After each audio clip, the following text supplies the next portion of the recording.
the philosophical term of its opposite, passion, which is a different use from the one that you were using in our conversations. But sheerly act. Act. Sheerly act. So see what takes place. Huh? Creation in my living. You follow? Not expressing, creating a beautiful chair, this, that may come, that will come. But in living. And from that arises another question, which is really much more important. Thought is measure. And as long as we cultivate thought, and all our actions based on thought as it is now, the search for the immeasurable has no meaning. I can give a meaning to it. Say there is the immeasurable. There is the unnameable. There is the eternal. Don't let's talk about it. It's there. It has no meaning. That's just a supposition, a speculation, or the assertion of few who think they know. One has discarded all that. Therefore now, when the mind is utterly silent, what is the immeasurable? You follow, sir? What is the everlasting? What is the eternal? Not in terms of God and all these things man has invented. Actually to be that. I don't know if Now, silence in that deep sense of that word opens the door.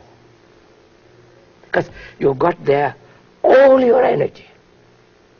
Not a thing is wasted. There is no dissipation of energy at all. Therefore, in that silence there is summation of energy. Precisely. Not stimulated energy, not self-projected energy, and so on. So that's all too childish. Because there is no conflict, no control, no reaching out or not reaching, searching, asking, questioning, demanding, waiting, praying, none of that.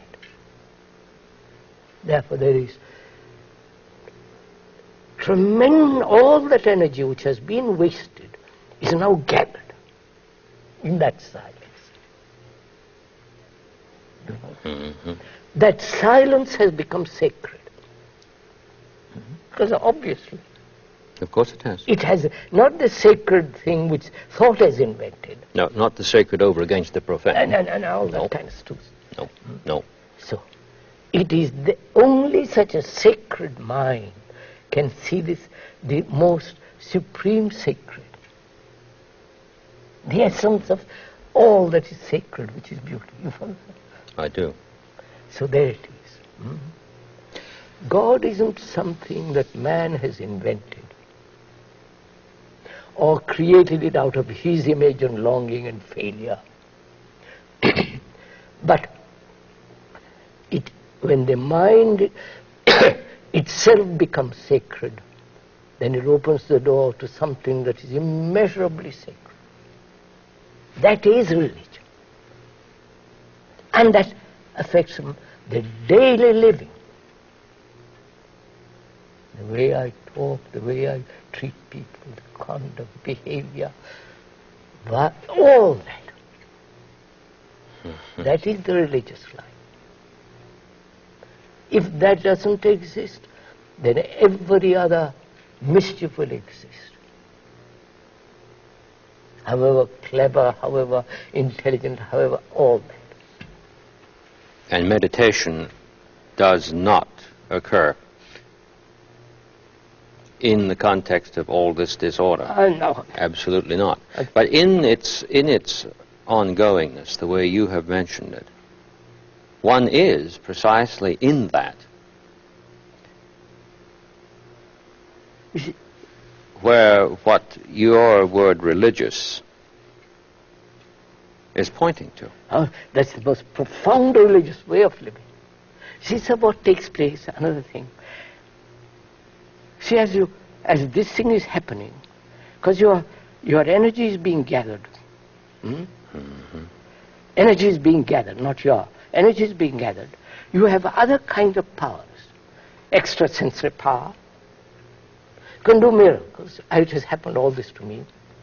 Exercise. I've done that kind of stuff. A healing. But they become totally irrelevant.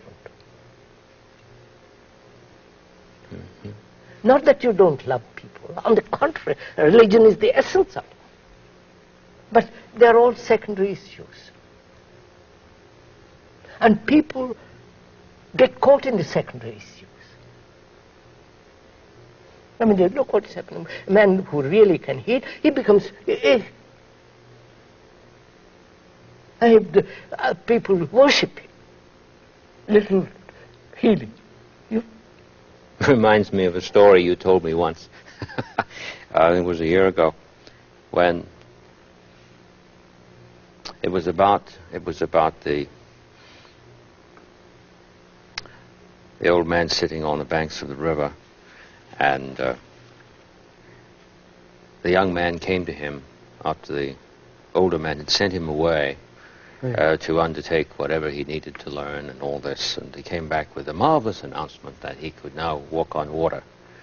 And then you said that the older man looked at him and said, what's all that about? So you can walk on water. And you've taken all these years to learn how to walk on water. Didn't you see the boat over there on the path? That's right. That's right. Of course. Of course. There's... You see, sir, that's very important. When there is this... Religion is, as we said, is the gathering of all energy, which is attention. In that attention, many things happen. Some of them have this gift of healing, miracles. I've had it, and I know of which I'm speaking about. And religious man never touches it, you follow. He may say occasionally do this or that, but it isn't. It is a thing to be put away. Like a gift, like a talent, it's to be put away because it's a danger. Exactly. But the more you are talented, the more me. I am important. I have this talent. Worship me. With that talent I get money, position, power. So this too is a most dangerous thing. So a mind that's religious is aware of all this. And lives a life in this space, in this marvelous space. Something occurred to me about our discussion earlier concerning energy, and your remark that